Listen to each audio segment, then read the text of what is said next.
روزہ گناہوں کا کفارہ ہوتا ہے۔ حضرت حذیفہ رضی اللہ تعالیٰ عنہ سے روایت ہے کہ ان سے حضرت عمر رضی اللہ تعالیٰ عنہ نے پوچھا فتنہ سے متعلق، رسول اللہ صلی اللہ علیہ وسلم کی حدیث کسی کو یاد ہے؟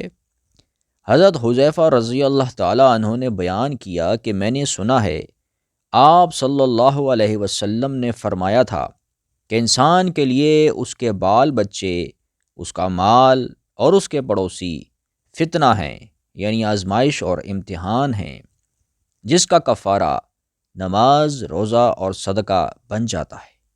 حضرت عمر رضی اللہ تعالیٰ عنہ نے کہا کہ میں اس کے متعلق نہیں پوچھتا، میری مراد تو اس فتنہ سے ہے جو سمندر کی موجوں کی طرح امڑ آئے گا۔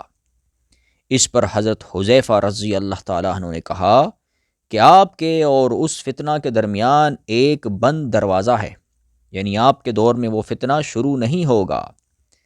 حضرت عمر رضی اللہ تعالیٰ عنہ نے پوچھا وہ دروازہ کھل جائے گا یا توڑ دیا جائے گا؟ حضرت حذیفہ رضی اللہ تعالیٰ عنہ نے بتایا کہ توڑ دیا جائے گا۔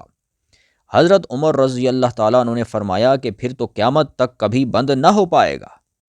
ہم نے مسروق سے کہا آپ حذیفہ رضی اللہ تعالیٰ عنہ سے پوچھئے کہ کیا عمر رضی اللہ تعالیٰ عنہ کو معلوم تھا کہ وہ دروازہ کون ہے؟ چنانچہ مسروق نے پوچھا تو آپ رضی اللہ تعالیٰ عنہ نے فرمایا ہاں بالکل، اس طرح انہیں علم تھا جیسے رات کے بعد دن کے آنے کا علم ہوتا ہے۔